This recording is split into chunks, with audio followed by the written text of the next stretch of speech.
పాటు రైతులకు పగటిపూటనే ఉచిత కరెంట్ ఇస్తా ఉన్న పరిస్థితులు ఈ రోజు కనిపిస్తా ఉన్నాయి. చదువుకుంటున్న పిల్లలకు పూర్తి ఫీజు రీయింబర్స్మెంట్ తో అండగా నిలబడతా ఉన్న పరిస్థితులు కనిపిస్తా ఉన్నాయి. పిల్లలకు వసతి దీవెనతో అండగా తోడుగా నిలబడతా ఉన్న పరిస్థితులు కనిపిస్తా ఉన్నాయి. ఆలోచన చేయమని అడుగుతా ఉన్నా.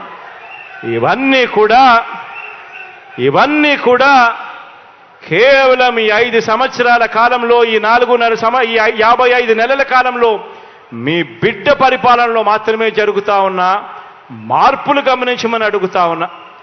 ఈరోజు ఇంగ్లీష్ మీడియం అంటే మీ జగన్, ట్యాబులంటే మీ జగన్, గవర్నమెంట్ బడులలో ఐఎఫ్పీలు అనంటే దానికి కారణం మీ జగన్. గత ప్రభుత్వం కంటే 3 రెట్లు పెన్షన్ పెంచింది ఎవరు అనంటే కూడా మీ జగన్. ఆలోచన చేయమని అడుగుతా ఉన్నా. ఇవన్నీ కూడా కేవలం ఈ 55 నెలల కాలంలోనే జరుగుతూ ఉన్నాయి. ఇవన్నీ కూడా ఎందుకు చెప్పాల్సి వస్తూ ఉంది అనంటే ఆలోచన చేయమని చెప్పి మిమ్మల్ని అందరినీ కోరడానికి చెప్పవలసి వస్తూ ఉంది. ఎందుకు ఇవన్నీ చెప్పవలసి వస్తూ ఉంది అనంటే రాబోయే రోజుల్లో ఇంకా ఎక్కువ అబద్ధాలు చెప్తారు. రాబోయే రోజుల్లో ఇంకా ఎక్కువ మోసాలు చేసే పరిస్థితి వస్తుంది. రాబోయే రోజుల్లో ప్రతి ఇంటికి కేజీ బంగారం ఇస్తాము అని చెప్పే నాయకులు వస్తారు. రాబోయే రోజుల్లో ప్రతి ఇంటికి ఒక బెంజ్ కార్ ఇస్తామని చెప్పే నాయకులు కూడా మీ ఇంటి దగ్గరికి వస్తారు. రాబోయే రోజుల్లో కుట్రలు ఎక్కువ జరుగుతాయి, కుతంత్రాలు ఎక్కువ జరుగుతాయి, కుటుంబాలను అడ్డగోలుగా చీల్చే కార్యక్రమాలు కూడా జరుగుతాయి. రాబోయే రోజుల్లో పొత్తులు ఎక్కువగా పెట్టుకుంటారు, కుటుంబాలను చీలుస్తారు, రాజకీయాలు చేస్తారు, అబద్ధాలు చెప్తారు, మోసాలు చేస్తారు. ఇవన్నీ కూడా జరుగుతాయి. అప్రమత్తంగా ఉండమని చెప్పి మిమ్మల్ని అందరినీ కోరుతా ఉన్నా. ఇవాళ మీ బిడ్డకు వాళ్ళ మాదిరిగా కుట్రలు చేయడం చేత కాదు, మీ బిడ్డకు వాళ్ళ మాదిరిగా అబద్ధాలు ఆడడం చేత కాదు, మీ బిడ్డకు వాళ్ళ మాదిరిగా రాజకీయాలు చేయడం చేత కాదు. మీ బిడ్డకు తెలిసిన రాజకీయం ఒక్కటే, మంచి చేయడం, పేదవాడికి అండగా నిలబడడం. మీ బిడ్డ నమ్ముకున్నది కూడా ఒక్కరినే, పైన దేవుని నమ్ముకున్నాడు, కింద ఉన్న మిమ్మల్ని మాత్రమే నమ్ముకున్నాడు తప్ప మధ్యలో మీ బిడ్డ దళారులను ఎవరిని కూడా నమ్ముకోలేదు. ఎందుకు కష్టపడతాం? 5 ఏళ్ళు మళ్ళా తిరిగి ఎన్నిక కావడానికి కష్టపడతాం. ఇప్పుడు 5 ఏళ్ళు వీళ్ళు ఎంజాయ్ చేశారు. ఎక్కడ ఏది కనపడిస్తే దోచేసుకున్నారు, ప్రజల్ని హింసించారు. మామూలు కాదు, రాక్షసుల మారిగా నా చరిత్రలో ఎప్పుడు చూడలేదు. కానీ మాట్లాడితే వాడి మీద దాడి, వాడి మీద కేసు. ఎక్కడ చూసినా దందాలు, ఇసుక దందా, మద్యం దందా, రౌడీయిజం, రౌడీ మామూలు అన్నీ చేసేశారు. ప్రజలు వీళ్ళని అసహించుకుంటున్నారు.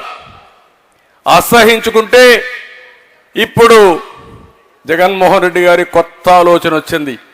ఆ ఆలోచనే ఎమ్మెల్యేలని, మంత్రుల్ని ట్రాన్స్ఫర్లు చేసేయడం. అంటే మీరందరూ ఎప్పుడన్నా మీరు కూడా రాజకీయాల్లో ఓట్లు వేశారు, ఎప్పుడన్నా విన్నారా ఇది? ఎప్పుడన్నా కని ఇని ఎరుగా మనకు తెలుసా ఇవి? అంటే ఏంటిది అరాచకం ఏంటో నాకు అర్థం కాలేదు. అంటే ఈరోజు నేను అడుగుతున్నా, ఇన్ని సంవత్సరాలుగా 5 ఏళ్లుగా మీ ఎమ్మెల్యేలు తప్పు చేస్తే ప్రజల మద్దతు కోల్పోతా ఉంటే నీ ఇంటెలిజెన్స్ ఏం చేసింది? ఎప్పుడైనా పిలిపించి ఒక మాట మీరు మాట్లాడారని అడుగుతున్నా. చూసారా? ఎప్పుడైనా మాట్లాడారైనా? ఎవరన్నా దండించాడా? తప్పని చెప్పాడా? ఈయనకి దొరికింది ఈయన దోచుకున్నాడు, వాళ్ళకు దొరికింది వాళ్ళు దోచుకున్నారు. ఇప్పుడు అంటున్నాడు వీళ్ళకందరికీ సర్వేలు చేశా, వీళ్ళందరూ లాభం లేదని. అసలు సర్వే నువ్వే లాభం లేదంటున్నారు. ఆ విషయం నువ్వు గుర్తుపెట్టుకో. ఈ రాష్ట్రానికి పెద్ద అరిష్టం కానీ పెద్ద నష్టం కానీ ఈ జగన్మోహన్ రెడ్డి. ఇతను రాజకీయాల్లో లేకపోతే ఈ రాష్ట్రం ఇంత విధ్వంసం అయ్యేది కాదు. ఒక పోలవరాన్ని, మొత్తం రోడ్లని, ఇండస్ట్రీస్ అన్ని తరిమేయడం, ఒక అమరావతిని నాశనం చేయడం, ఏ ప్రాజెక్టు పూర్తి చేయకుండా పోవడం, విపరీతంగా అప్పులు తేవడం, ఇష్టానుసారంగా అధికార దుర్వినియోగం చేసి అవినీతి చేసి కడాన మీరు చూస్తే ఋషికొండ లాంటి హిస్టారికల్ మాన్యుమెంట్ని ఎక్కడికక్కడ తవ్వేసి ఈరోజు అక్కడ కూడా ఒక పెద్ద ఇల్లు కట్టాడు, ప్యాలెస్ కట్టాడు. ఏంటో ఈయనే శాశ్వతంగా ఉంటాడనుకున్నాడు ముఖ్యమంత్రిగా. నాకైతే అర్థం కావడంలా 500 కోట్ల రూపాయలు ఖర్చు పెట్టి ఒక ప్యాలెస్ని కట్టుకున్నా అంటే ఏ విధంగా సమర్థించుకుంటామని అడుగుతున్నా. నేనేదో మా ఇంటికి అప్పుడే చిన్న రోడ్డు వేశారు, ఎంత 100 అడుగులు 100 గజాలు, దానికే ప్రతిరోజు విమర్శించిన వ్యక్తి ఈరోజు మీ ఇంటికైతే 4 లేన్ రోడ్డు వేసుకున్నాను. నేను దాని గురించి కూడా మాట్లాడడం వల్ల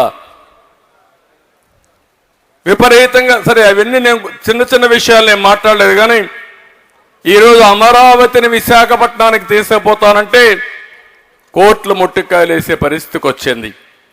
ఈరోజు కూడా సుప్రీంకోర్టుకు వస్తే మళ్ళా ప్రయత్నం చేస్తే చాలా స్పష్టంగా చెప్పి ఏప్రిల్ తర్వాత మాట్లాడతామని. ఏప్రిల్ తర్వాత ఏనుండడు, మళ్ళా తెలుగుదేశం వస్తుంది.